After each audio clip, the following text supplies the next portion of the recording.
Welcome to the Sister Speak Show, where contemporary meets vision, sound, and action. A talk show for great minds that create, inspire, and evolve. Sister, spiritual inspiration shared through the arts. Sister, spiritual inspiration shared through Ayana. When can you listen to the Sister Speak Show? At 7 p.m. Central. Tune in on the go or at your residence show. Spreaker, YouTube, Alexa, or SoundCloud. Interviewing special guests that have been blessed and will bless us. Through spoken word and awareness, knowledge is wealth if you gain it. Share this in the streets, in the burbs, anywhere that we can be heard. It's about that time to elevate your mind. Feel the beat, Sister Speak. Come and eat a spiritual treat. It's about that time to stimulate your mind. Feel the beat, Sister Speak. Come and eat a spiritual treat. My brothers and my sisters, welcome to the tour on the Sister Speak Show. I am Ayana, the hostess, creator, and producer of the Sister Speak Show.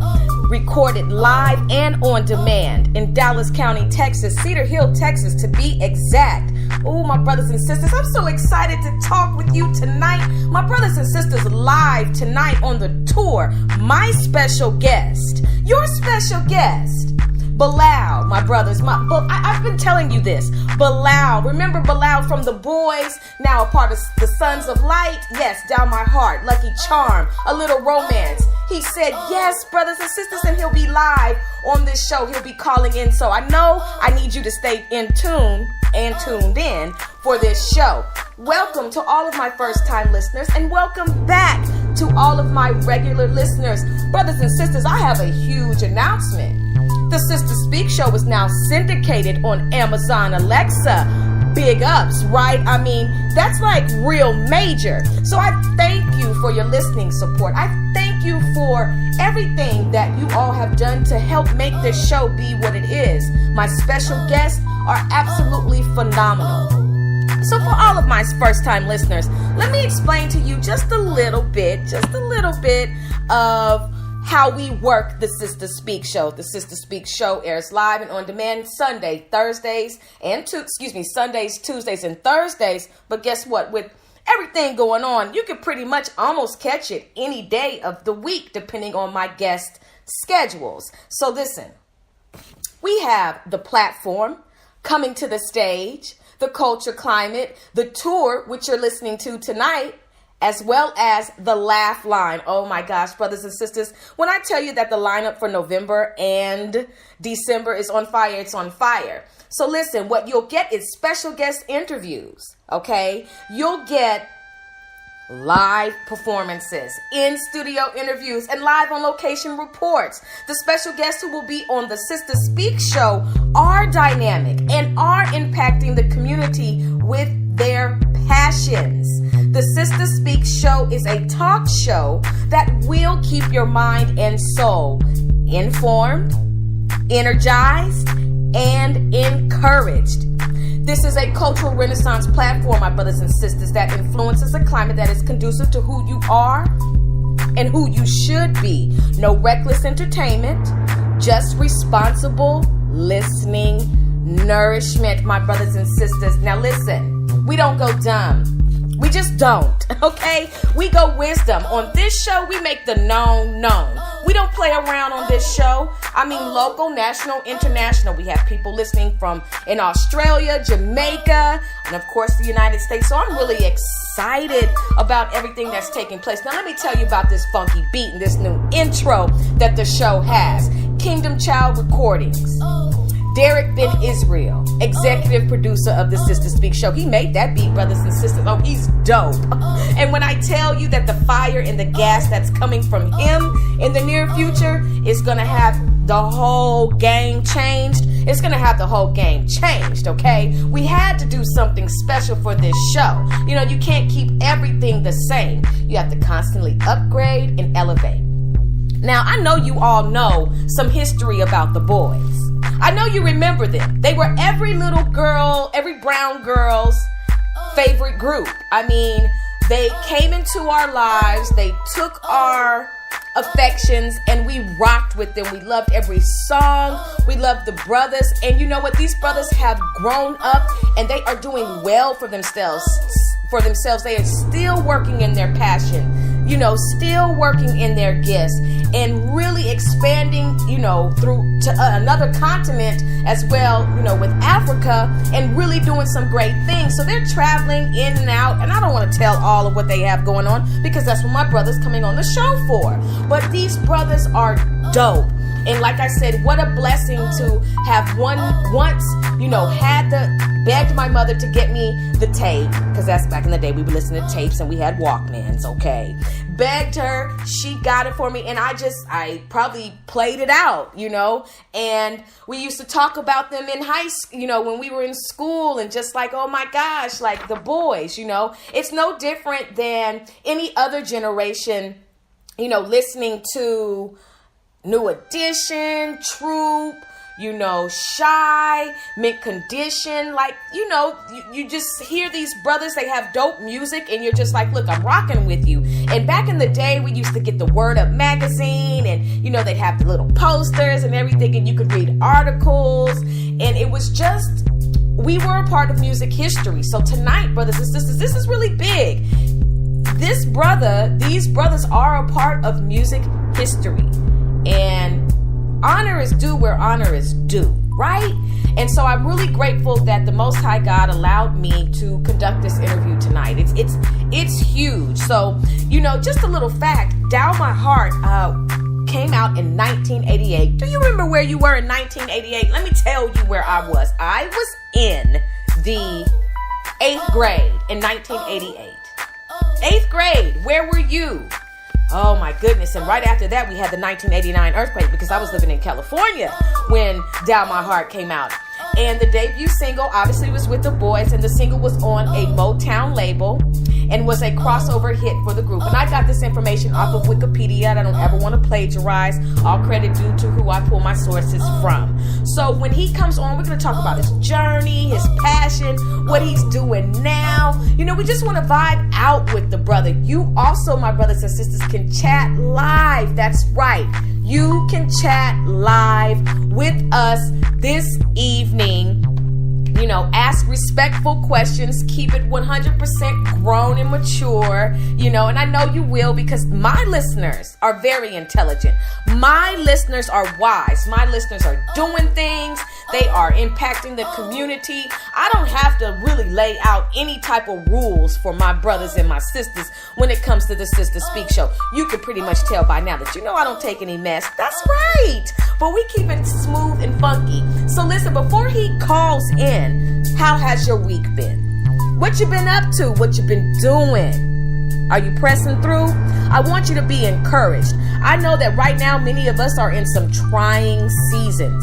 Many of us are in some seasons where, let me pause this for a second. Many of us are in some seasons where we are not really understanding what's going on. We don't understand why it's dry, why it looks bleak. But I'm here to tell you, my brothers and sisters, you are being redeveloped, remembered, reconnected, resuscitated, rejuvenated, restored, revived, okay? Reconstructed. That's what's going on. You're in the cocoon season. It's uncomfortable. It's dark. It doesn't look good. But I'm telling you, all medicine that doesn't taste good, it's good for you. And so I want you to learn your life lessons. I want you to praise your way through, and I want you to understand you are coming out and that you're going to be better than you were before. And what you're going through right now is not necessarily about you. It's about somebody else who's assigned to your journey. Don't hold back on the life lessons that you learn in your darkest moments. And don't you give up. Don't you try to commit suicide. Don't you throw in the towel. Just re-strategize and allow the Most High God to fix it for you. But you have to have trust, and you also have to have faith. My brothers and sisters, I'm so excited about tonight. Have you ever tried to, let me not ask that. What's your favorite boy group? What's your favorite group right now? Who, if there were a tour put together, who would you want to see from the late 80s, early 90s? Who would you want to see? See, I like good music. I love good music. I don't like stuff that I don't understand what you're saying and why you're saying it. I like music with a purpose. Don't you? I don't want anything that's going to put me in the wrong kind of trance, right? I don't want anything that's going to make me feel frustrated, make me feel like I got to go and call up my homies and be like, you know, we got a situation going on. I like music that's going to encourage me, uplift me, and inspire me. I like beautiful chords. I like good harmony. You know, I like quality, clear music, real feel good music. That's what it's about, brothers and sisters. I'm telling you, that's what it's about. So with what's going on in today's age, I also hear a lot of current groups remixing old music. Let me tell you something. If it is not broke, don't fix it. Don't fix it. Because sometimes you can take something that is good just as it is, and you can think that you're enhancing it. You can think that you're remaking it, but that's not what's really going on. What's really going on is you're taking something and you're almost making it not be organic anymore. You know, there's some songs that I don't want to hear you remake. You know, it takes me back to my childhood. Back when I was growing up in the 70s. Late 70s. I'll round it off to the nearest 10th, the 80s. Back when I was growing up, I used to watch The Incredible Hulk and Batman and Robin and things like that. And, you know, I remember Bill Bixby and, you know, being David Banner and turning into the Incredible Hulk. And then one day later on in life, they decided to remake the Incredible Hulk, and it came out this big hunk of anger. And I was just like, this is not the Incredible Hulk. Now, that's just one example of where something went wrong on the remake. But you know what? There is a remake that I do like. A remix I do like. I can't lie. Mary J. Blige, she did her thing when it came to doing Sweet Thing. You remember Shaka Khan did Sweet Thing? Oh, and then Mary J. Blige came by and blew that thing on out the water. That's what I'm talking about, brothers and sisters. It's like, you know, you have to be able to nail it. And you have to kind of say to yourself, is this worth taking and remaking? You know, they always talked about P. Diddy, Puffy, Sean Combs. I think he's Sean Combs this week. I think he kind of laid off of just changing his name. Sean Combs. He is well known for taking a song and remixing it, you know, and I think he did well with it. But like I said, some things don't need to be made over again, right? And I was also thinking just about, you know, the difference with the entertainers who come up now. The entertainers who come up now are not as respectful as they should be for the entertainers who paved the way for them to even be on stage today. You know, it is a shame to pay so much money for a concert and for them to come on stage and just stand there and look at you. And, you know, I don't know about you, but have you ever heard a song and then you've seen the video and the song didn't make any sense at all? You just didn't understand what was going on. I mean, I know you all have seen it because we live in an era where, you know, music videos were hot. Well, we have lived in an era where music videos were really hot at the time. You know, I used to live in California, as I aforementioned, and we used to have something called the box and the jukebox, actually. And what you would do is you would dial in, punch in the numbers, the code for the video that you wanted to see. And guess what, brothers and sisters?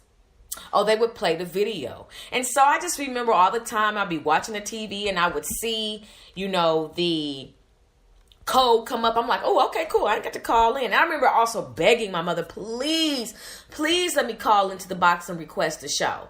Please let me request a video. So what is my point? My point is that there was a time when the creative arts were creative, where entertainers took the time to put their energy into a show on stage.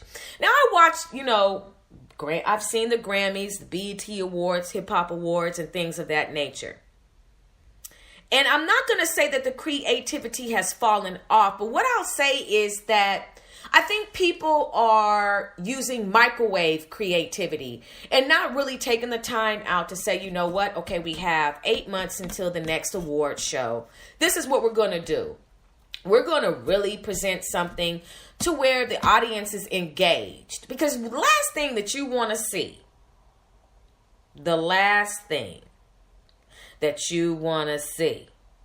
is, I'm just going to be honest, the last thing that you want to see, oh, my brothers and sisters, should I say it? Let me think. I'll hold back on that. But this is what I do want to say to you. I'll wait a little bit on that. When it comes to working your creativity, you really want to make sure. I just wanted to rearrange it in a better way. Oh, brothers and sisters, something excellent is getting ready to happen on this phone. Something excellent. Hold on, brothers and sisters. Brothers and sisters, calling in live on the Sister Speak show. We have my brother Bilal. Let's give him a round of applause. We are so excited. Oh, my brother, thank you so much for calling in. How are you? My pleasure. I'm doing well, giving thanks. Oh, my gosh. Okay, so you're calling in from Atlanta, right? Yep, calling from Atlanta. Oh, my gosh. Big ups to Atlanta. Thank you for sharing this king with us on the Sister Speak show. Oh, I'm telling you, brother, the listening audience has been waiting for you. They have been waiting ever since I dropped that you were going to be on the show. I'm telling you, they're like, I cannot wait until October 29th. Okay, for this brother to come on and speak to us. So what's going on? How's your day going so far?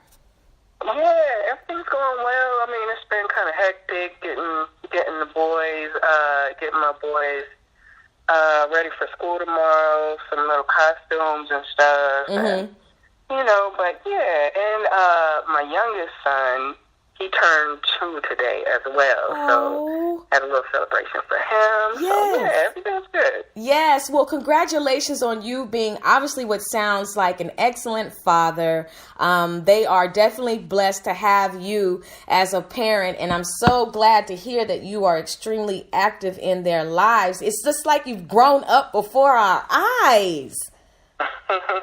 Oh my gosh, that's amazing. So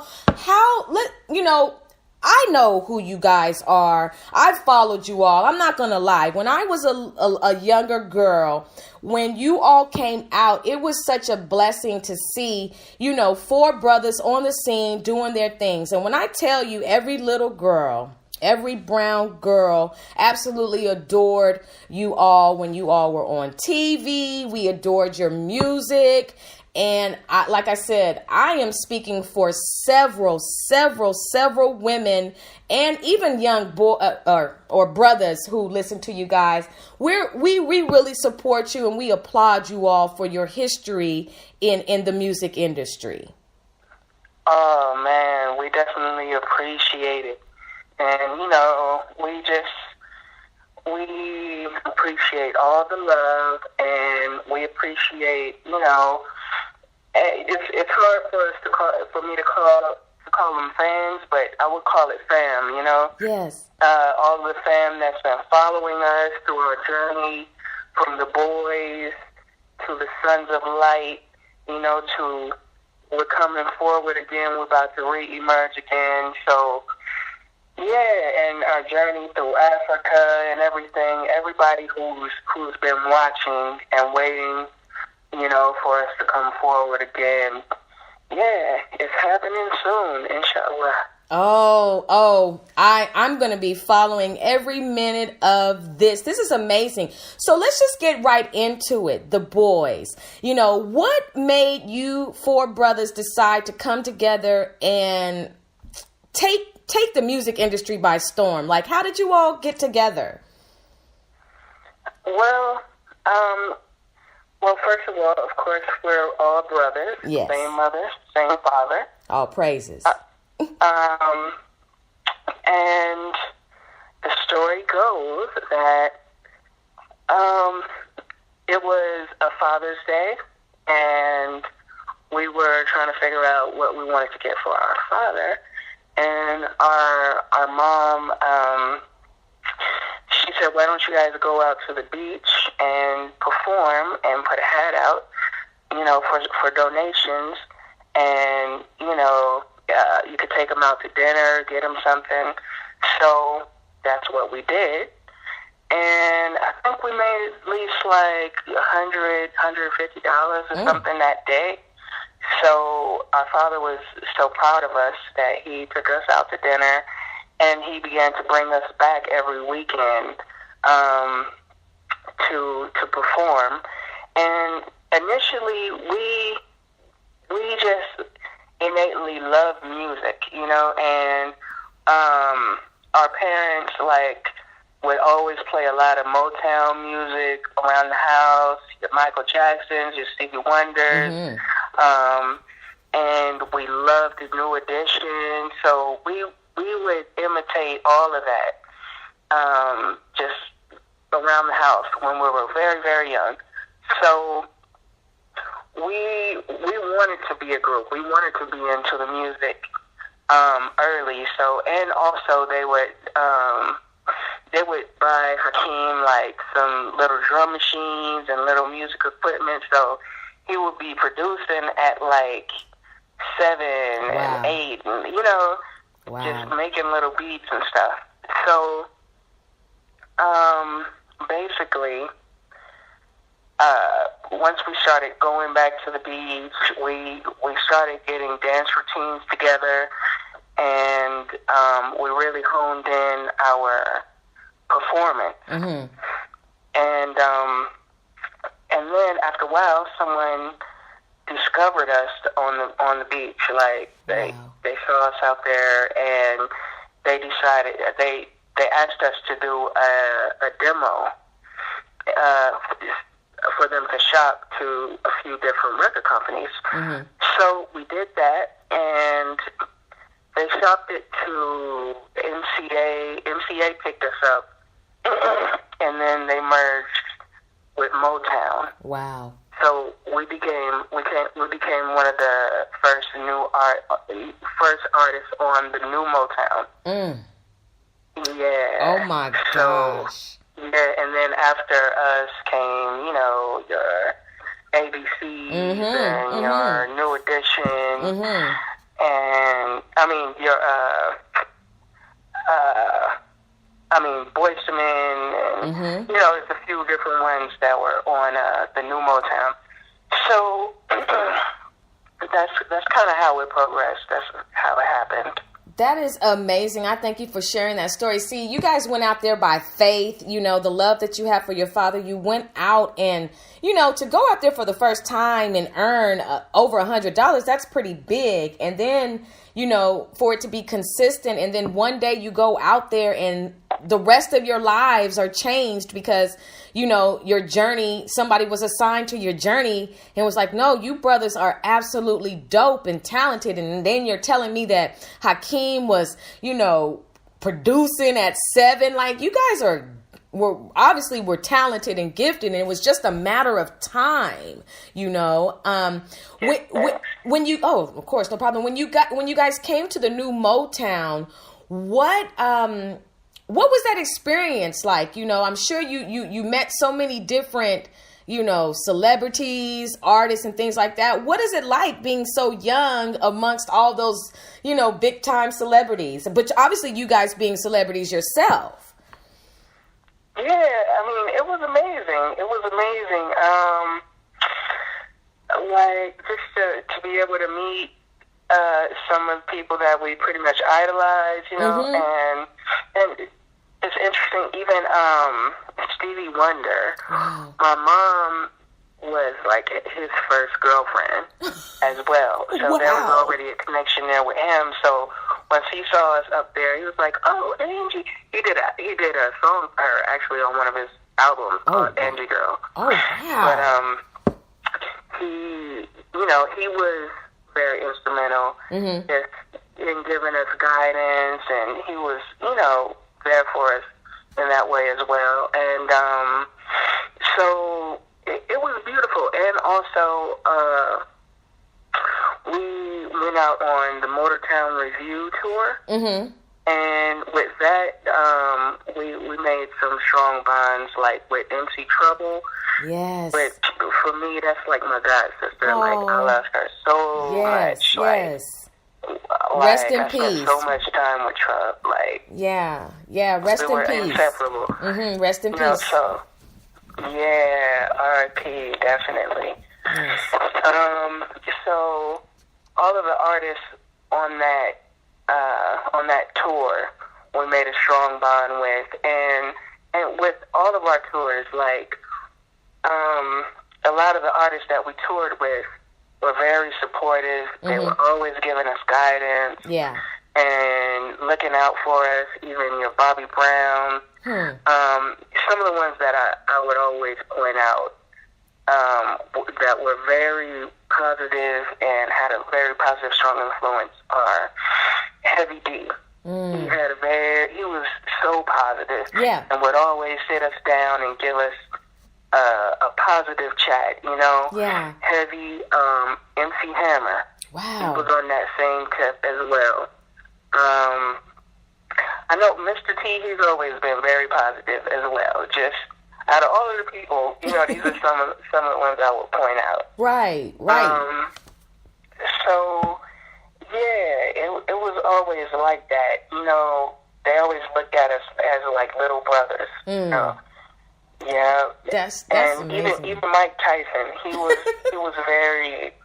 He always looked at us as like little brothers too. He was always very cool, always be there for us and stuff. Wow. So yeah. Oh my God. It was amazing journey. Yeah, I'm just sitting here like you've named everybody who I have grown up to, rocked with, who I still listen to their music to this day. There's just some music that just doesn't go away. There's just some classic beats, rhythms, harmonies, chords that just don't go away.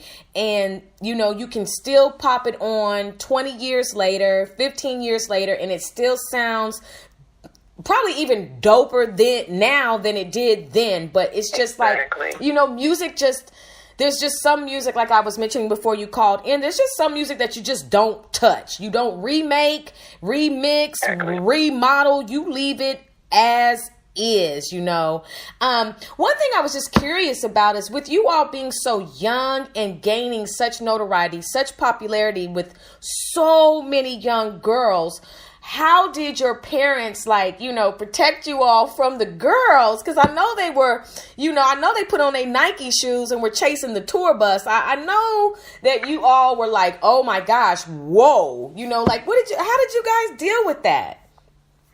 Yeah, I feel you. They were very protective, and initially they were our managers, and they, one of them at a time, or both, would be on the road with us at all times as well. Good. So they were very watchful. And my dad, he's a strong disciplinarian as well. So we don't mess with him, you know what I'm saying? So, yeah. So, basically, they kept a close eye on us, and though we enjoyed the time to some degree, Yeah. Here and there. Yeah, I'm sure. There were times, when we'd be on stage and be like, meet us at the Marriott. Or that was Christ's story. Kyrie would be like, meet us in the lobby. Hey, y'all tried it. You tried it. You had to try it. Every once in a while, I don't want to lie. I don't want to come up here and lie now. No, I don't want you to. No. For me, I was so young. Yeah. I didn't get to enjoy all those festivities. But the other brothers, maybe a little bit here and there. Most of the time, for me, I'll be the one that's like used to get to the other brothers. Oh. Be like, tell your brother that. Tell your brother that. So you know how that goes. Yo, I know how that goes. You know, I mean, I've never tried that myself or anything. I'm just saying that I do know about that little game. Oh, gosh, that is so funny. So how old were you guys when you started? I know I was 8. When we first got the record deal, and Taj must have been like 10. Okay. Which would make Huck maybe 11, maybe 14 or something. Okay. 13, 14, and Kai would be maybe 15, 16 or something. Okay, wow. Right around there. That is so dope. Okay, so, I'm sorry, I didn't mean to cut you off. Go ahead. No, I was just going to mention, too, about Motown is that it was a blessing that they gave us a lot of freedom. Okay. And, you know, they let us produce some of our songs, even on our first album, and, you know, do some writing and get some credits. My oldest brother, Kyrie, he directed our first video, Happy. Wow. Which had, what's this guy's name from Love Jones? Lorenz Tate. Yeah.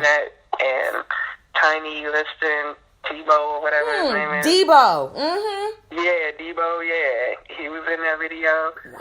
But, yeah, so Kai directed that at that young age. And, that's amazing. You know, and then the second album and the third album, Hakeem pretty much produced the full thing. You know, there was a couple singles that Babyface and LA did.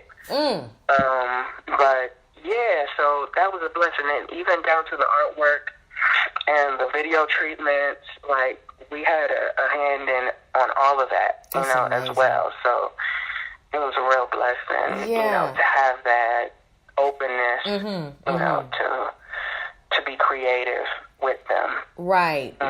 No, that's absolutely amazing. I so thank you for sharing that with me and with the listening audience. So with Happy being the first video you all did, you know, Dial My Heart, I like all the songs. I'm going to tell you, I still play them. That's just what it is. You know, like I told you, classic music does not leave my listening shuffle. So with Dial My Heart, you know, I had pulled up on Wikipedia and it says that you all had created Dial My Heart in 1988 as your debut single. Is that true?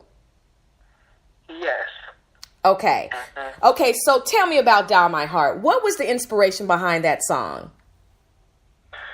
Well, I mean, what I remember the most is that initially I remember Babyface coming to our house. And playing the song for us. And initially we were like, oh, it's okay, you know.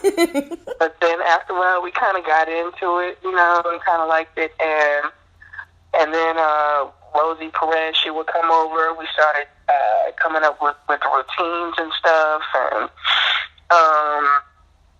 so, yeah, that's what I remember the most. I remember Babyface coming over and playing it for us, and singing it for us and stuff. And I remember being in the studio, learning from them, learning different singing techniques and different ways to produce vocals and, you know, engineering skills and stuff. So, yeah, that's what I remember the most. But off the jump, we didn't know that it was going to be such a big hit, you know. It did feel fun and felt good and everything, but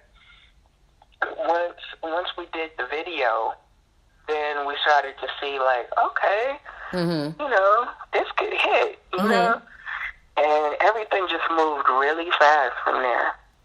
Oh my gosh. Like I said, when Down My Heart came out, the next day, because I was going to Catholic school, I didn't want to be in Catholic school. That's when my mother and father put me in. Anyway, I was at Catholic school, and I just remember Down My Heart was talked about all day long, and it just created such a buzz. Like, I think you probably do realize, but you all really, like I said before, you all have made a stamp in R&B history that is truly, truly remarkable. I mean, you're just, you know, and you're not even name dropping. These are people who you have literally come in contact with. Babyface, LA, you know, MC Trouble, Heavy D, Bobby B, like all these, you know, different brothers and sisters who have definitely also made a history in the music industry. You know, you literally have encountered people that some of us never, I'm not going to say I won't, because I hope to encounter more people like you all, but you know, you're encountering legends almost. You know, these are people that some people will never get to see perform, that some haven't even heard, you know, with this younger generation, you know, some of them say, who's Heavy D? Who's Bobby Brown? Who's MC Trouble? Who's the boys? You know, and it's like, then you start to be like, okay, wait a minute. I do remember my mom playing that music, because this music was played when, you know, other people were growing up. So it's just amazing that just listening to you, we get to walk down music history lane just with your journey. So I just really appreciate you sharing so far, you know, all of what you all have done. That is just... Yeah, and like you're saying, like, they may not even get how or why, you know, how Bobby Brown earned the title of King of R&B, right, or whatever, or, you know, like, you have to be there to know how big the magnitude of these artists, you know what I'm saying? Like, your guys, and, like, yeah, going on tour with Guy and all these different ones is just amazing. Even down to Michael Jackson. Like, this generation may not understand what it means for him to be the king of pop, you know? But it's like, even he was watching us along the way, like, even when we were on the Arsenio Hall show. Yeah. I think he called in, and he was like, he told them to tell us, like, not to give our real ages and stuff. And, you know, I just remember performing sometimes, and he'll be on the side of the stage, just, like, peeking behind the curtain, just watching, like, you know, it's like almost like a guide behind the scenes type of vibe, you know? Yeah. So, yeah, like you're saying, this generation may not even get it, right? But it's amazing. Definitely. Yeah. And then, you know, with Michael Jackson watching you guys, you know, you of course, you know this, like, he grew up at the same, you know, he was the same age as you all were, performing and just with his brothers. And so I think probably when he saw Motown. On Motown, I think when he saw you guys probably on stage, he was probably like, wow, this is reminiscent, this is nostalgic, this is memory lane for me. And he definitely saw the talent in you guys. And I mean, what an honor, right? What an honor to have Michael Jackson watching you and guiding, you know, giving you advice and just and like watching you in admiration. Like, that's a compliment. Yeah. That's a huge compliment to you all. Some conversations with Hakeem, like off to the side. I mean, I'm sure he can explain more what it is, you know. But yeah, it's amazing. It's definitely been a great journey. Right. Okay, so then you move from Down My Heart. We have Happy. Now, what was the inspiration behind A Little Romance? A Little Romance. I think that was another Babyface in LA song. And basically, like for me, I would just explain that, you know, it was a feel good song. Yes. It was one of my favorites. Mm-hmm. You know, I liked the routine to it. It was just very fun, and Little Romance. That's the one where we were jumping around on the little thing. Yes. Mm-hmm. Yeah. Yeah. So I think they were just coming with feel good, fun songs. You know, fun love songs that, you know, girls our age could feel. Yes. So yeah. Oh, that song, that and Lucky Charm. So let's just roll right into it, because I'm going through your journey with the boys, and then I want to get to, you know, the Sons of Light, and, you know, I want to talk, you know, just for a little bit about, you know, your Instagram post, and, you know, just your melodies and how you vibe out. So, okay, so we talked about Down My Heart. We talked about A Little Romance, Lucky Charm. I see a lot of people in the comment section on YouTube, and just, you know, just throughout my journey, that was a lot of people's favorite song also. So what was the inspiration behind that song? Okay, yeah, so I was actually getting those mixed up. I'm thinking Lucky Charm when I'm thinking Little Romance, but both of them have that same type of vibe. Mm-hmm. Like, it's a feel-good love song, yes, you know, for young girls type of thing. Yeah. But I know Little Romance, the video was a lot of fun, you know, because a lot of the artists that we look up to, they came and they got in the video. I think that was the one where it was like, it had the theme of like the old time type of vibe, and BBD came to the door, and you had Rosie and Shanice, and you know, everybody came in and participated in that video. It was a lot of fun. God. So there was that, and then as far as Lucky Charm, yeah, Lucky Charm was like high energy.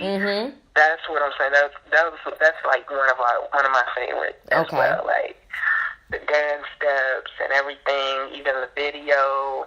It was simple, but just very fun, you know, right. upbeat.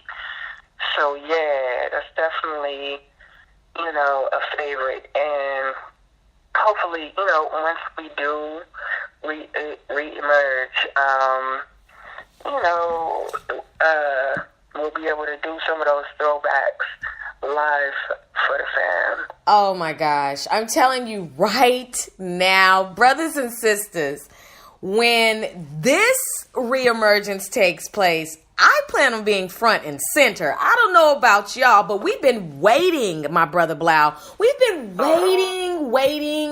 waiting. I used to say, where are they? You know, what's up with my group? What do they have going on? And then when I finally found you guys and I saw you guys, my mouth dropped open, because I was like, they have grown up. Good looking brothers, you know, talented brothers, still pursuing their passions, still pursuing their purposes, you know, fathers, you know, are you guys married? Are all of you guys married, or what's the status? Because I know people want me to ask. I know there was a couple questions that people wanted me to ask, so I'm just go ahead and get the questions out of the way now. Okay, exactly. So you guys have children. So do all of you all have children? Yes, we all have children. Oh, that's beautiful. Mm-hmm. That's beautiful, my brother. And so, are you guys married, or what's up? No, I'm the only one that's married as of right now. All praises. Congratulations. Wow, Bilal, look at brothers and sisters. Our brother is a father and a husband. Big ups to you and your growth, my brother. That's amazing. I've been married for it's been about 11 years now. Amazing. Oh, that is beautiful. Shout out to your wife. Give thanks. Oh, that is amazing. And that's what it's about. And so, okay. So these men have definitely grown up, my brothers and sisters, and you're hearing it. I mean, you're definitely listening to musical history tonight. You're listening to a brother who is 1/4 of a group that is totally dynamic. Okay, so I just had to say that. Okay, so now, oh, no problem. So you all pursued your music careers, and then, for a minute, we didn't see you guys. So then what happened with the boys? Like, when did you guys leave the country? Yeah, so, after our third album, Saga Continues, it kind of felt like Motown could have pushed that album a little more, but they were kind of moving on, I think, to like your Boys to Men, moving on to other things. So we were up for renewal of our contract, and we decided to just take a break instead. Yeah. And just kind of live, since, we spend so much time of our youth, in the music industry and just on tour, on the road. So, at that time, we ended up moving to Atlanta. Okay. And that's where we kind of encountered the cultural community. And we started getting into our vegetarianism or whatever, and our Tai Chi, and just the yoga, and, we met a spiritual guide that just kind of helped guide the way and put us up on some spiritual game. Yes. So from there, I remember having a map of Africa on the door, and Hakeem saying, let's go to Gambia first. Just they speak English, and he researched the whole thing, and so then the opportunity arose. There was a sister named Ollie Tao, and she has there's a festival called the Roots Homecoming Festival that happens every year, taking people to the Gambia. And so we went to perform for that. And when we got there, we just stayed. And that was around 2000. So me and Hakeem stayed. The other brothers came back after about a year or so. I stayed for about three years or so. And Hakeem, he's still there. Wow. So I've been coming back and forth as well, over the years. But yeah, we have a base there in the Gambia. So we've been moving between the Gambia and Senegal. Wow. Over the years. But over the years, Hawk has traveled all throughout Africa, more and more, as time goes. So, yeah, so that was around 2000 when we first went. Well, and so what was the culture shock for you? When did you know that, okay, here is completely different from North America? Yeah, well, I know for me, I would say we, in our travels and our touring and stuff, we've been to, like, Jamaica and certain places that are coastal, and, like, mainly, like, Jamaica. Gambia reminds me of Jamaica. Kind of similar, you know? But one of the main things that you definitely encounter when you go to, like, a Gambia or a Senegal is that the Islamic influence is very heavy. Yes. But the people are very warm, very, very friendly, and they'll feed you. They're just really sweet from what we encountered. Right. But yeah, so we got deep into the Islam as well. We learned the Salat, all the prayers. Like we went to tuba off in Senegal. Like we really got into it, and it's a beautiful religion, definitely, and it's still a big part of me. And we were born into that too, because my dad, since we were young, he had us waking up first thing in the morning making prayer. Yeah, yeah. So it was like coming back to it on our own, you know. So yeah, it was definitely beautiful. And also, when we got there and we decided to stay, we learned a lot about the music. Right. And which, you know, their main music was Mbala music. Okay. And we learned the rhythms of that, which, you know, their rhythm may be on the 2 instead of the 1, and the way they move and dance, it's on a different beat, it's a different vibe, and the way they do their runs and they sing and stuff. So we got really deep into it. We learned the sound, and we worked with all of the local artists. Then after a while, we spread out more to Senegal and worked with some of the biggest artists out there, like your Youssou N'Dour, Vivian N'Dour, and, you know, pretty much all the biggest artists out there we've worked with.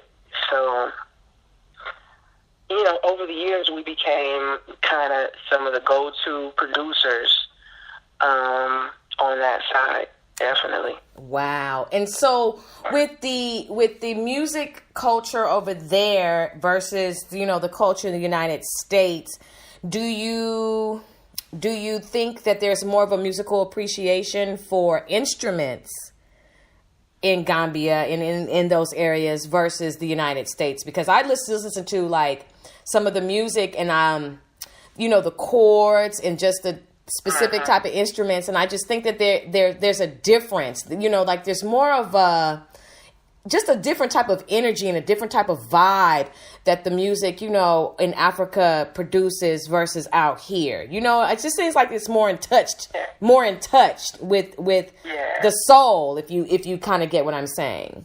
Definitely, and it's that roots feel, that culture is inside, you know, inside of it, you can feel it.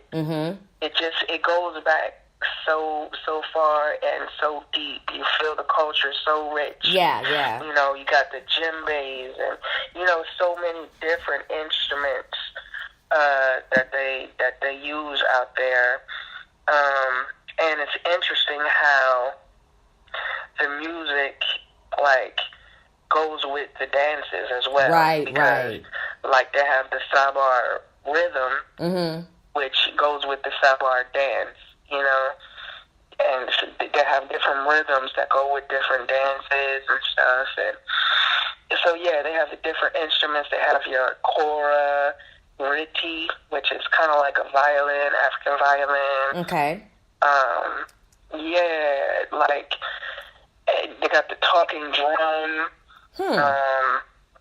It's just beautiful. Like, yeah. Yeah, I can tell. The griots as well, like, they're singing stories, you know, in a cultural way, keeping a tradition, sharing, you know, the traditional stories through music.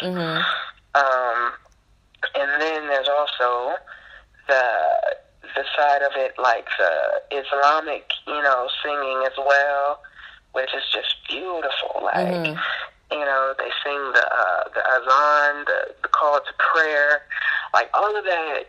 It's just amazing. That's why once we got there, like, we just got immersed in the culture and the vibes, and we're like, yo, we don't gotta leave. Like, this is great. And we began to fuse what we had, some hip hop and some R&B with some of that, you know, and we kind of called it boom bala. Okay. So it kind of started a new sound out there as well. That's amazing. And you know, I was just thinking about how you guys left and you came there, and instead of renewing your contract, you said, you know what, we're gonna go. I think that was probably one of the wisest decisions you all made as young men, being able to say, you know what, we've done this, and it obviously has to go back to the way your mother and father has raised you all, because, you know, to have two parents in your life who are strong, who don't take any mess, and were able to really protect you from the demons that can come from the music industry. I think it was absolutely amazing that you all got out when you did and were able to go and journey and see the world, you know, become enlightened, wake up, and just, I don't know, it's just something, it's just a different vibe with you brothers than with a lot of other brothers that I see. And it's just amazing that you guys got out. And I say that because, you know, you read some horror stories about what the music industry can do to a person, to a human. And you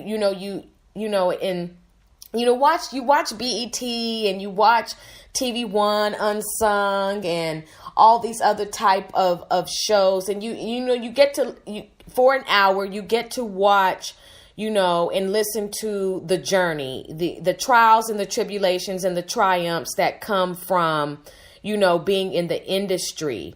Do you think that you and your brothers escaped what could have been something that could have totally gone to the left as far as you all, with your livelihood? Yeah, definitely. I mean, because at the time when we got out, and you can kind of see the direction we were heading, like with Saga Continuous, because the influence of that time was like Jodeci and who else? Gin and Juice, Snoop Dogg, the Chronic album, and so that was the energy. So we were kind of headed in that direction. Yeah. And also, even when we came back with our cultural sound, and we kind of presented it to Motown, they were like, no, we will come with something more like Snoop Dogg or like, you know, hardcore and some curse words. This is what the market wants right now. You know what I'm saying? Yeah. So it's like, I think we would have been more in that direction. So it was definitely timely. You know, I think it was right on point. And it was a blessing the way it all unfolded, definitely. And so then what would be your advice to either a parent or even just, you know, a younger male or a younger female who may be interested in journeying through the music industry, or, you know, somebody may be trying to put together a group? You know, what would be the wisdom that you would give them for entering into the music industry today? Yeah, I would say, I mean, just generally, I would just say, stay aware. I would say, stand for something, like, you know, have some, you know, some values. Come in with some values, and stand on that, like, and don't just sell yourself out for anything, you know. Yeah. And just have the faith that the opportunities that you need will come. Opportunities that are in line with your values will come. You don't be so anxious. Right. Sell yourself. You know, when there's something that will come along that's in line with your values. You know? And these days, it's just so loose. It's just whatever. So it's like, also, it would take a strong faith to know, like, I can come with something different and still break the mold, you know. I can come with something with values and still have it be mainstream. You know, because right now everybody's talking about these drugs. Yeah. Like, and, you know what I'm saying? Popping pills. Yeah. And it's just crazy. It is. So for somebody to come with a vibe like Badu did at the time when she came, you know, coming on stage with incense and yes. and, you know, with her head wrap and just rocking it. Dope. It's like, it's not seen right now, you know? So it would take a strong faith to know, like, I could do this, you know? Yeah. So that's what I'm encouraging. It's like, have the faith, hone your craft, yes, hone your skill to the point to where it's undeniable, and just walk in your values, you know, because the world needs more light. It needs more of that artistry. You know, it needs variety as well. You know, more variety. Yeah, I would say those things, and have a strong team. Yes, as well, of people who you know care for you, and you know, have your best interest. So yeah, some of those things. Yes. Yeah. See, because I feel like when someone gets off into the music industry, when they get off into, you know, becoming a professional athlete, I feel like, you know, the morals go out the door, if there were any morals to begin with. And I also feel like that there should be some type of orientation, some type of guide that can, you know, give you the wisdom and the tools that you need so you're able to make better decisions. You know, we're not perfect, definitely, but we have to be more accountable for our decisions and how we make our decisions. And I just see so many, you know, brothers and sisters get off into these industries, and the industry takes them and has their way with them. And many broken homes, many heartbroken children, heartbroken husbands, heartbroken wives, and families as a result of horrible decisions and not knowing how to make good decisions. You know, I'm very, at my age now, I'm very understanding and careful of how I start to look at how people do what they do, because I know that the same thing that I look at, I could also fall into the next day. So, you know, you want to be humble, and you want to, you know, just kind of learn from other people's experiences without pointing the finger and laughing at them. But I see so many, you know, so many of our brothers and sisters just getting, I mean, the beast is just tearing them up to and fro. And then, you know what else? Like, I don't know if they're pulling people out of the circus and giving them record contracts, because I just got to be honest, Bilal. I got to be honest with you. It ain't cool. Like, there are some songs and there are some artists where you want to say, look, you need to have several seats, and you need to stop it. You need to cut it. That's where we need to remix that song and say, look, you need to cut it. And then we just need to have a whole little PowerPoint slide with all of the artists that need to cut it and just need to stop it.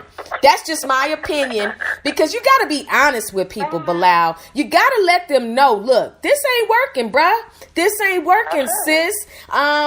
But because, like, and I'm not going to say the artist's name, you know, I refuse to slander anybody, but I am what we call a factist. I like to tell facts. I was watching the BET Awards, and I said, what? About 50 times, because I didn't know what they were saying. Like, they need, from now on the BET Awards, Bilal, this is what they need to do. They need to have the bouncing ball so I can know what's going on. I need the translation. I need you to tell me what I just heard, because I don't get it. Okay. Exactly. And it's embarrassing because, you know, so many youngsters are emulating these brothers and sisters, and they want to be like them. You know, they want to be Bodak Yellow. They want to be Bodak Brown. No, I'm just being funny. No, but they want to be that. They want that Cardi B life. They want that Migos life. They want that, I don't want to mess up his name because last time I said it was, what is it, Little Yachty? Yeti? Yeah. All those guys. Yeah, they want to be that. And the first thing out these artists' mouth is, I'm not a role model. I'm not a role model. But you are. You are. So what do you think about, these new people who, they're getting discovered on YouTube, they're getting discovered on Instagram, here you are, accomplished, been there, done that, what do you think about these new people who are coming on the scene and just wasting our time? I would say for me, I look at it like it's such a amalgamation of things going on there. Mm-hmm. Because number one, a lot of time I have to admire their rhythm, mm-hmm. and they come with a certain swag that's of the new generation. True. Like some of those dances, I don't know what's going on. Me neither. But some of them are tight. Yeah. And I can't deny that. Like, they do their little millie wop into the whatever, the slam dunk into the whatever. I'm like, that's kind of tight, And then the way they rap, the rhythms they're hitting are kind of tight, Yeah. But what are they saying? Don't know, brother. It's like, that's it. Yep. It's a nice rhythm, and it got me rocking. But they're saying something that may be demented. That's very true. And evil, and right. So there's the different sides of what's going on. You know what I'm saying? I can't totally diss them, but I can't totally, rock with them. I can't totally rock with them. And so it's like, and it's the thing of that African rhythm in our DNA.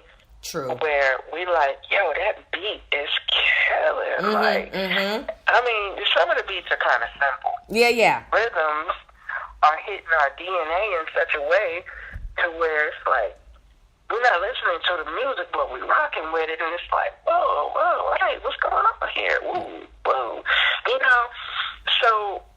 So it's hitting on different levels, so it's kind of hard to really say one thing about it, mm-hmm. Because it's a new generation, they're coming with something new, a new energy. Yeah. But what I would say about it is that it's possible to have that dope rhythm and that flow and that swag, mm-hmm. and still put some content in there. Right. To say something intelligent, right. To have a dope beat, but still come with something intelligent. Make people think, like, what's his name does it sometimes, Kendrick Lamar. Yeah, he does. J.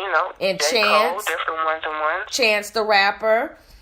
Exactly. Every once in a while, they do it. Mm-hmm. And J. Cole, yeah, you're right. You're right. Now, I just go ahead. No, go ahead. No, I'm just saying. So that just shows it can be done. Yes. Conscious doesn't have to mean cheap. That's all I'm saying. Oh wow, that's so right. deep. Yes, totally. Or just don't show up to the studio, because I feel like, this is just me, I feel like there should be a lyrical censor, a talent censor before you walk through the studio. And if the censor goes off, then you can't come in. That's it. If the, I feel you. I'm just saying though, we got to have some type of. Look at the song "Mask Off," right? Right. We got this nice catchy flute thing going on. Mm-hmm. And then his flow is like bouncy and like kind of fun. Mm-hmm. But it's like, what is he saying? Nobody knows. It's a mystery. So I don't know if the censor's gonna go off on him or not. but the song feels good. But no one knows what he's talking about. I'm telling you, I thought this is what I was going to do. I was going to call CSI. I was going to call Scooby-Doo and them and have them figure it out. That's what we should do. I'm just saying, though, like, we need to figure this out. I don't know if we need to have this on the first 48 or Dateline. I don't know what we need to do, but we need to figure out what it is that they're saying. Now, with the whole industry, because I kind of want to shift into this, like, you know, a lot of women are getting butt injections. They are going under the knife. They are really altering their looks. And when you stepped into the scene in Africa, I know you were like, oh my gosh, you know, the way that the brothers and sisters look and embrace themselves and how they look is totally different, I'm quite sure.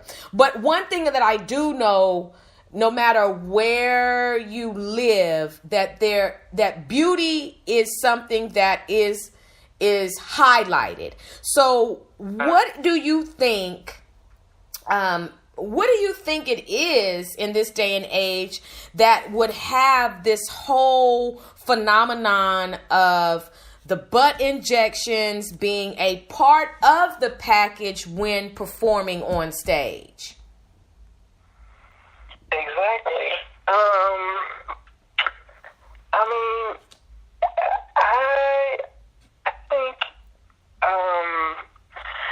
I think it's just a lack of substance.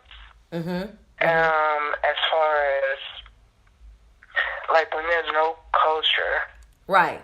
there's no substance as far as, like,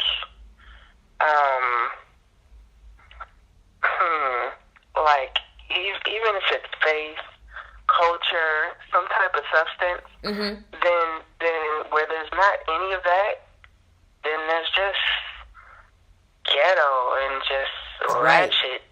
Yeah. I don't know Mm-hmm. how to explain it, but and I think it's a culture in itself now as Right. well, and people are believing in it and like really vesting themselves in this culture of fakeness and doing whatever it takes, you know, to have that look that's in at the moment. And yeah, I mean, and really, it's being vouched for by the industry It and is. by what's mainstream. Yeah. You know, if you look at who's being paid the most, it's the Kardashian. You know, so it's being vouched for in all the different industries. So everybody's falling for it. They're like, you know, if this is what's going to get me the attention, if this is what's going to get me the money, you know, that's what I should go with. But, you know, when you really look at it, it's like a lot of the women who are most honored, you know what I'm saying, are like your Lauryn Hills, your Yeah. Erykah Badu. Yeah. You know, like, even Halle Berry, like, I don't think she don't got a super huge butt. Like, you know what I'm saying? Like, these are ones, like, that are just them, that are just natural, like, you know, I don't know how to explain it, but I don't think it's not necessary to give yourself to that culture, to this culture, like, you know, look at Little Kim. This is where it goes. You know? Yeah. You know. You stay on that track, this is where you end up. Looking like Little Kim. Yeah, and that I don't want to diss her, but no, you ain't dissing her. You're not dissing her. She made some choices that have had several people looking at her physical journey, and you know, there was nothing wrong with her. There was nothing wrong with Little Kim. She was cute, little, beautiful skin color, cute hair. Yeah, like nothing wrong with her at all. However, I remember reading an article And I remember, I don't know who the source is, but I remember reading an article and she was saying that her biggest competition happened to be, Babylonian women, white women.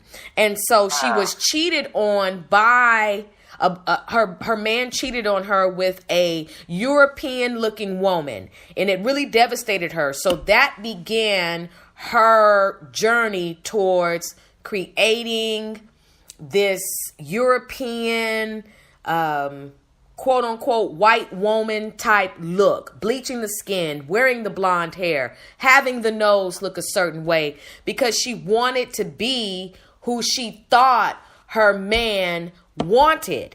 And wow. it's a mind game. If your mind can be a war field at times. And exactly. if your mind isn't regulated, and if you're not, solid, you can end up entertaining those demonic thoughts. You can end up butchering yourself. And the funny thing is just like, if little Kim she has a child now. And, when women go under the knife, if they don't like their nose because it's too big, or they want to, fix their ears, what about your child who's going to come out looking like the old you? Exactly. What do you tell them when they're looking at this, Babylonian European looking nose, and they have a beautiful nose that may look like Jill Scott's, for example? What do you tell your little girls who grow up having a body like Issa Rae, but their mama has a bottom like Big Booty Judy? What do you tell your child? And it's just so sad. It's so sad to see, because for a minute I suffered in the 8th grade and 7th grade. I didn't realize that my skin tone was an issue, Blau. I didn't realize that me being brown skin was a problem. And my own people would tease me, and especially the girls, about me being a certain color. And, it was, you're Hershey dark chocolate, or just all these things. Well, I don't know anybody who doesn't like chocolate, and this is in my grown understanding. But at the time, I wanted to be lighter. I wanted to look opposite of how I did. And I think our people play a huge role in the ignorance that permeates our minds and has us looking at ourselves in the mirror like, I don't like what I see. I hate myself. And so I had started on a journey of, wanting to be, like I said, be lighter, and wanting to just, like I said, just not be who I was. And I'm so grateful that, my mother and my father instilled what they instilled in me. And I began to get older and understand that how I look is how I look. And I just have to work with what I have. And I think if we had more, I just think that if we could educate our children on not bullying, not teasing, accepting different shades of brown, accepting different sized noses, and accepting what you have, we'd be in a better position, and we'd be less likely to hate on one another, Exactly. Yeah. And I think a lot of time, like, there's always, I think a lot of times it's always mental, because someone who's light-skinned may feel like, oh, I'm not black enough, or, right. I'm not cultural enough, or whatever, I'm not African enough because I'm light-skinned. And somebody who's dark-skinned is looking like, oh, I'm not light-skinned. They say that light-skin is pretty, or this, that, and the other. But to me, dark-skin is this super sexy. But anyway. It is. It's a beautiful thing. Beauty comes in all shades. Yes, as well. It does. But, so I would also say, like, I think mentally, you know, there's a thing of the mind and intelligence being beautiful as well. And a person's spirit, how they move, how they think. Yes. Their values, you know, how kind they are. Yes. Like, sometimes that exudes beyond anything else, you know? So there's that.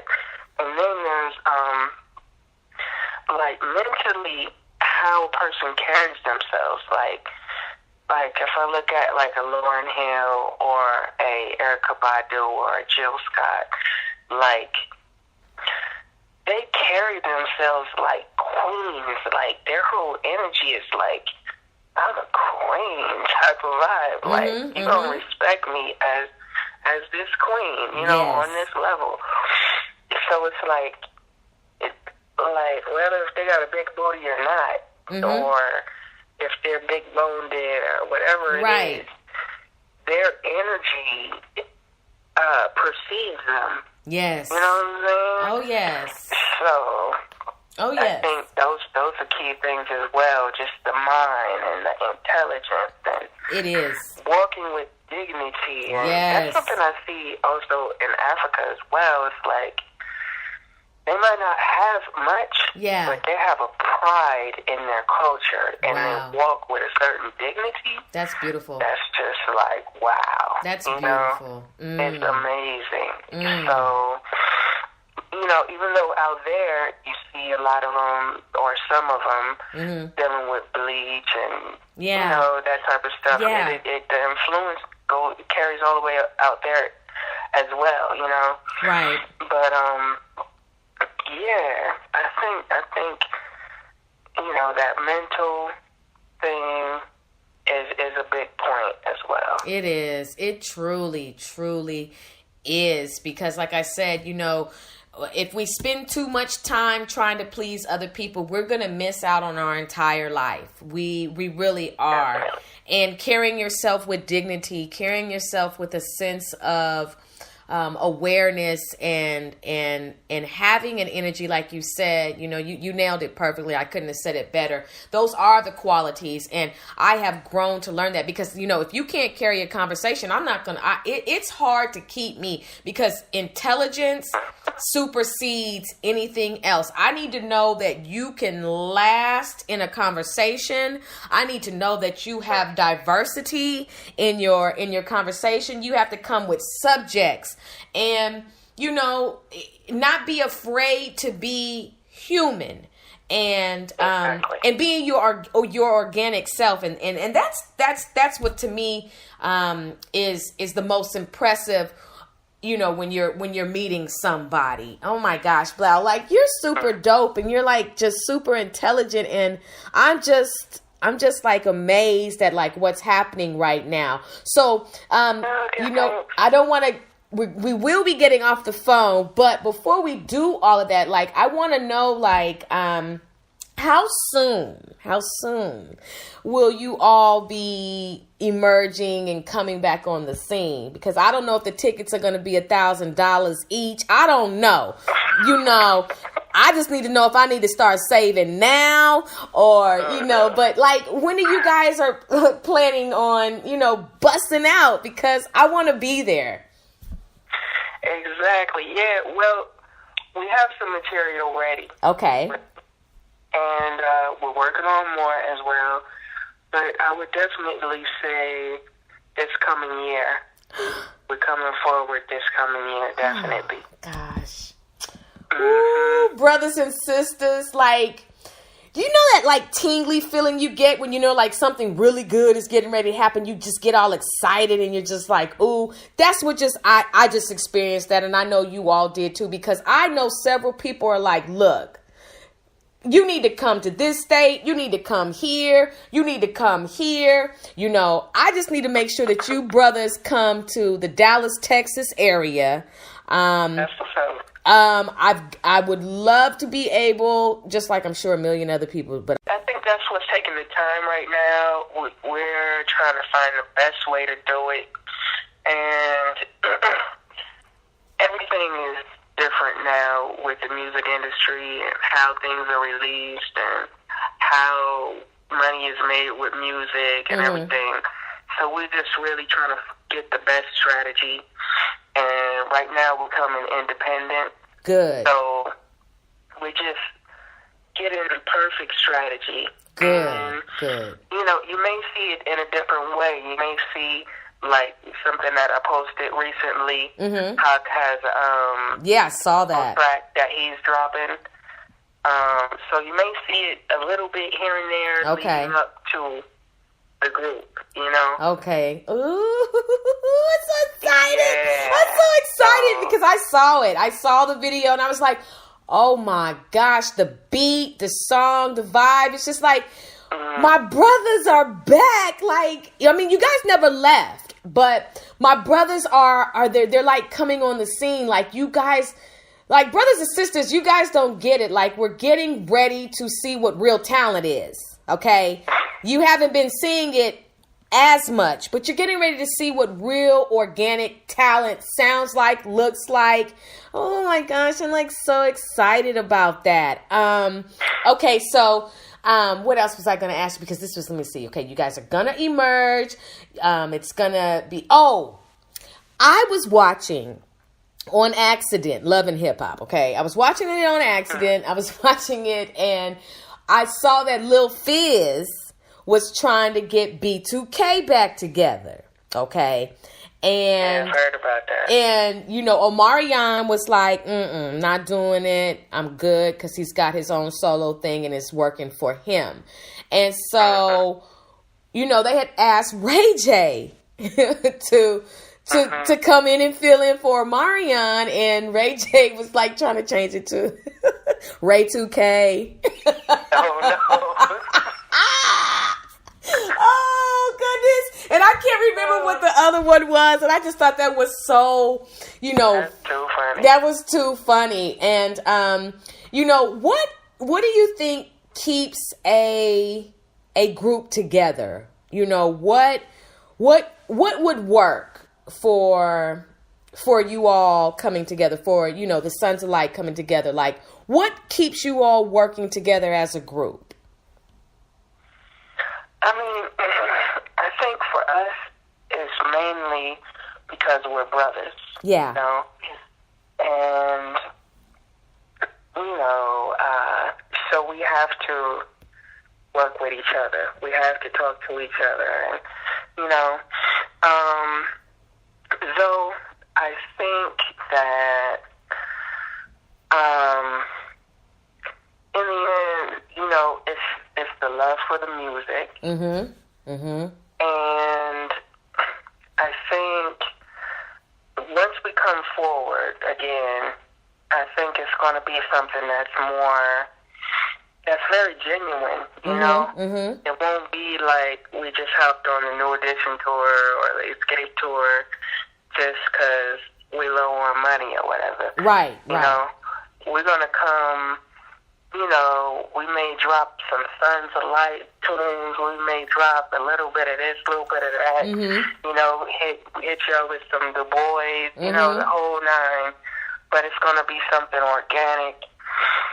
So I guess I'm saying that to make it something lasting, it's got to be something organic as well, or something that you're really feeling, you know, from the heart. That's what I think. I mean, and I must say, it's definitely hard, you know, to have a group of adults get on one page. No matter if it's an album or a live show or whatever.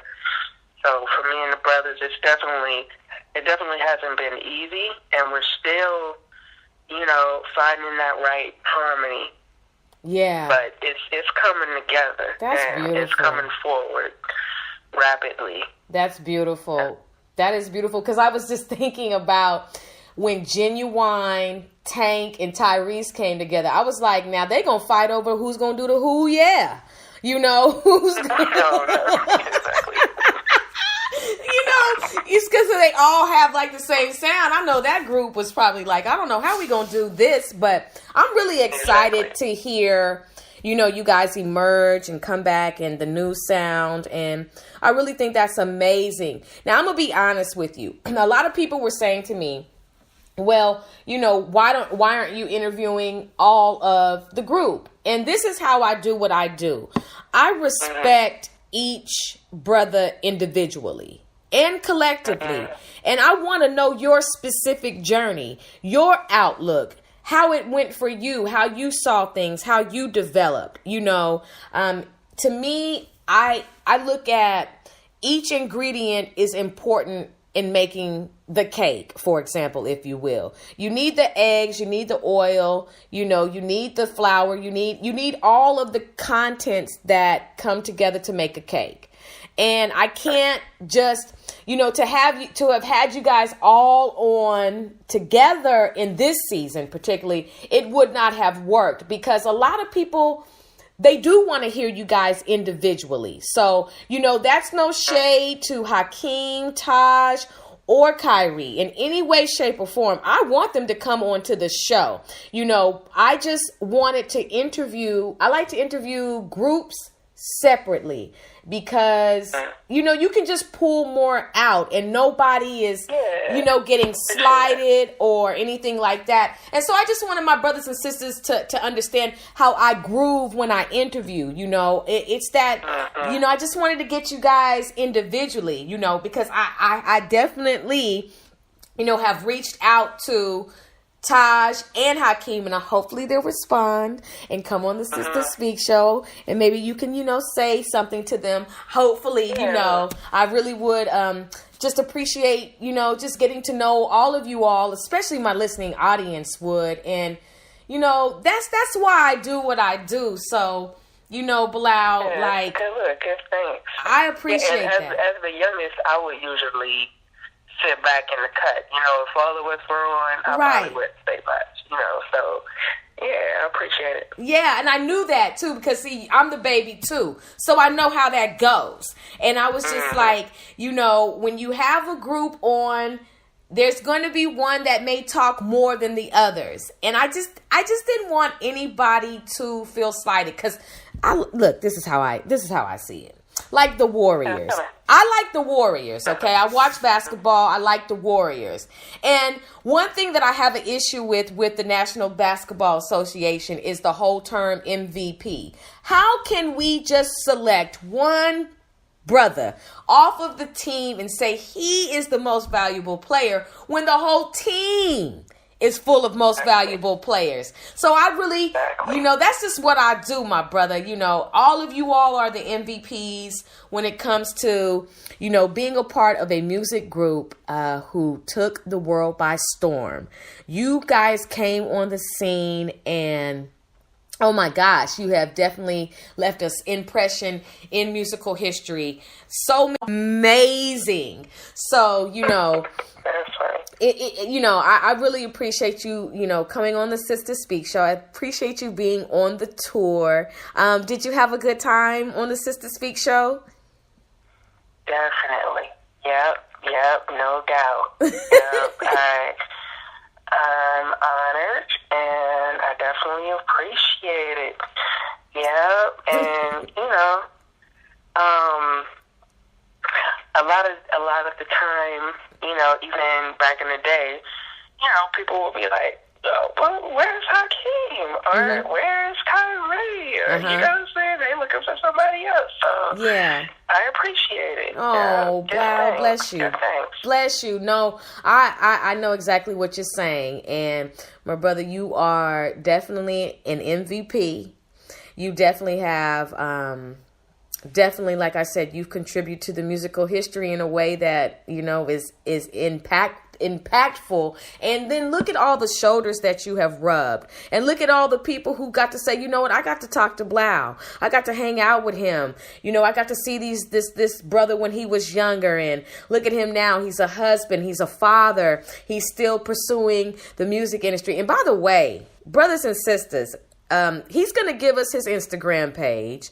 And I want you to listen to this brother sing. Now, his melody, his tune, his your song, your playing on the guitar is absolutely beautiful. And thanks. Oh, it's very beautiful. And like I said, that's the type of music that I like.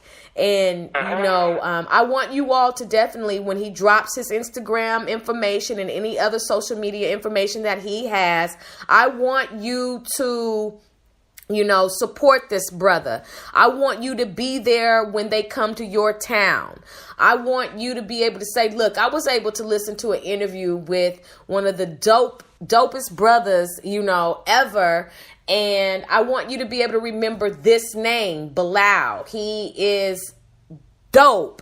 And yes, he's a part of a group. And yes, his brothers are dope too. But tonight, we're focusing on this brother. And that's how we should do it. So go ahead and tell the listening audience your Instagram information and any other social media information that you have so they can know how to follow you and support.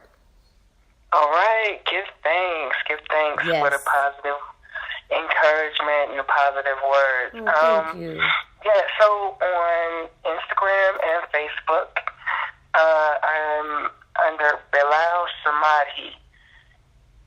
BILALSAMADHI. So, yeah, you should be able to pull me up on Facebook and Instagram by Bilal Samadhi. Yeah. Oh, and listen, now this is the part where it gets real. Sisters, I'm talking to you. Look. Don't slide up in his DMs with that funky stuff. He's a married brother. You don't need to send pictures and you don't need to send suggestions. I'm calling you out right now because some of you got a little triflingness in your spirit. There's something that is urging you to say, I'm telling you right now, you respect his wife as the queen that she is. You respect him as the king that he is. And you keep it 100% professional. If you like what this brother is doing, shout out. But don't slide up in them DMs as a snake. You come and you just come correct. I'm talking to you because some of you are twiddling your fingers right now. And you don't even want to. And look, I'm going to tell you something about being married, because I'm married too. You don't want to encounter the wife. You don't want to encounter the wife. It can get ridiculous for you. Okay, that's the only thing I'm saying. So I just, look, and he don't want to have to be explaining every time that it's not his fault either. Okay, look, keep the peace and harmony in the Samadhi house together, okay? I'm just trying to tell you because I ain't trying to hear about nothing on the news. You ain't trying to hear about nothing on the news. So we just gonna keep this all the way funky fresh and we gonna keep it professional because some of y'all got so much oil on you that you just slide right on in them DMs and you're trifling. Ooh. I just had to say that, Blau, because these sisters sometimes they be needing correction and rebuking. And I'm encouraging you sisters to come up out of your ratchetness and your and come up out of being a whore. I keep it real, Bilal, on this show. I don't hold anything back because if you call an elephant a lion, then you ain't keeping it real. I'm just telling you. Okay. Oh my gosh. This is amazing, Blau. I just want to know, would you ever come back on the Sister Speak show again? Yeah, I would love to. Anytime, let me know. Oh gosh. That almost made me, I almost, a tear almost welled up in my eye. I really thank you for that. That really means a lot to me. I just have to say, brothers and sisters, back in 1998, these brothers came on the scene. I saw them. I, like any other girl, was like, oh my gosh. Oh, I had a crush just like everybody else did. And I got the magazines, brothers and sisters. I had the posters. And when my mother got me the tape, because back in the day we had tapes and we were listening on the Walkman. When my mother got me the tape, I probably listened to it all day long, all night long, next day, all day, all night. And that's what it's about. And for you who may be older than me, you know that there are other groups that you grew up on that you had the same type of and followed. So brothers and sisters, today, history is being made for me, because I remember looking at the CD and you all were like a distant, you know, it was like you guys were almost untouchable. Like, oh, I'll never meet them. You know, I'll never see them. And for me, you know, today on October 29th to be able to talk to you, I just have to say all praises. I'm really honored. I'm honored. My honor as well. I'm honored. Well, give thanks. I've definitely enjoyed it. Mm-hmm. Thank and you. Hopefully next time, maybe I can play a clip of something new coming. So now, do you now? If you have something you want to share tonight, you can. If you want to hold it to the next time, that'll be just a perfect treat. It's on you. Yeah. I don't have it queued up right now. Okay. So, yeah, maybe next time. Oh yeah, no, not maybe next time. Next time it's going down, because you know I want to hear whatever you have. Now, Bilal, you know I am going to ask you, you know, to holler at your brothers, let them know that, you know, the brothers and sisters would love to vibe with them also. But okay, I'll let them know. You know, and you know, tell them to check their direct messages, because I didn't already sent the invitation. I sent the invitation already. But brothers and sisters, we are going to wrap up this interview. I'm going to get off the phone with you because I have a couple more things I have to say to the listening audience. But my brother Bilal, I thank you. And this is not bye-bye. This is going to be, I will talk to you later. And no doubt. I thank you so much. Okay, my brother, and you take care. Thank you, and thank you to all of the listeners and everybody who's been following us over the years. We love you. And also, we have a site, The Boys All Access. I'm not sure if that's .com or .org, but if you put in The Boys All Access, you should be able to sign up for our mailing list. So when we got something new, we'll send it to you. So just, you know, keep up with us. We love y'all, and have a great night. Thank you, my brother. I will talk to you later. All right. Bless up. One love. All Peace. right.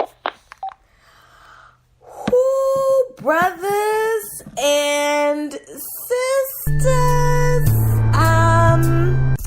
There just comes a time in your life when you know things are coming together for your good. And I must say that today, it went down. Brothers and sisters,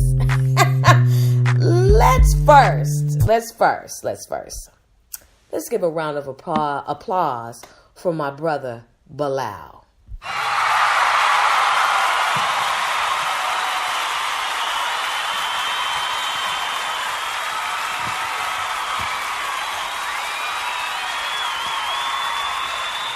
Oh, he was dope. I mean, you know he was dope, right? Oh, gosh. I mean, I am, like, when he said yes, you can ask my husband. I was jumping all around full of excitement because, you know, either they're going to say yes or they're going to say no. And you have to be bold and you have to have faith when you're going forth to ask a celebrity to come on your show. And I have that boldness and I have the faith, you know, and I see that I also have the favor, and I'm very, very grateful. My brothers and sisters, you heard history, okay? You heard history on the Sister Speak show. Oh, yeah. It's going down. And you know what else you heard? You heard that fire. The beginning, the new intro for the Sister Speak show was absolutely dope. Thank you. Shout out to Kingdom Child Recordings.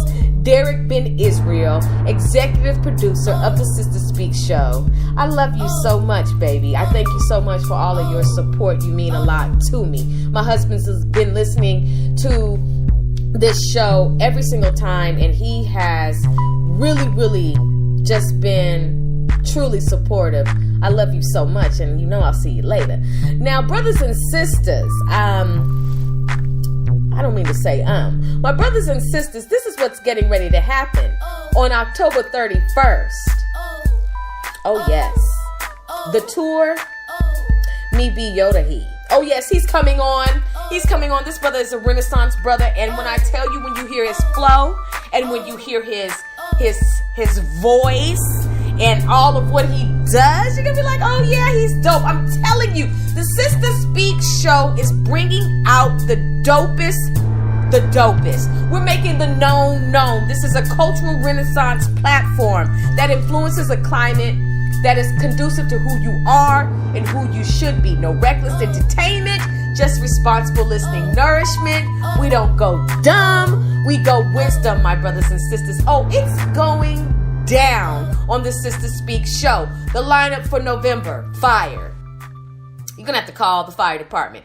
The lineup for December, fire. Oh, I can't wait till you guys get to see who my special guests are. I appreciate you all, listening audience, for tuning into the Sister Speak show regularly. Thank you for listening to the platform, coming to the stage, the tour, the laugh line that's getting ready to come up, and the culture climate. I haven't forgotten about you on the culture climate. I've got a show that's getting ready to drop. You all are going to be like, what? Oh gosh, brothers and sisters, the time has been well spent.